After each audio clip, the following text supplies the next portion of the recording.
Keď som sa pred rokmi začala zaoberať s fotografiou, vtedy som vôbec netušila, že niektoré sily v nás sú mocnejšie ako my. Dnes už zo spätného pohľadu si to dovolím pripustiť a prijímam, že to tak môže byť. Základná potreba človeka spájať sa s niečím vyšším a tá potreba tej transcendencie je niečo, čo my nevieme zo svojho života vytesniť. Stále sa k tomu, aj keď nevedomky, vraciame. Je úplne jedno, či sa človek spája s tým niečím vyšším, čo nás presahuje, tak ako ja teraz napríklad, že som v prírode. Pre mňa je príroda ten najdokonalejší a najkrajší chrám, ale pre niekoho to kľudne môže byť nejaký svetský cirkevný chrám, alebo niekto sa môže s tým, čo nás ľudí presahuje, spájať cez meditácie, cez tvorbu.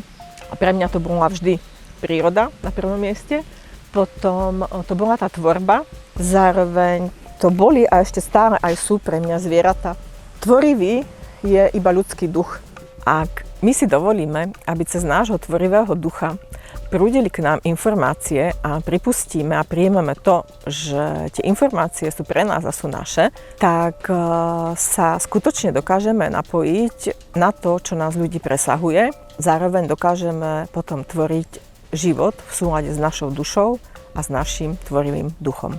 A zároveň sa dokážeme cez túto tvorivosť dostať k svojej jedinečnej autorite, ktorá k nám prichádza a ktorú si uvedomujeme práve cez tie obrazy.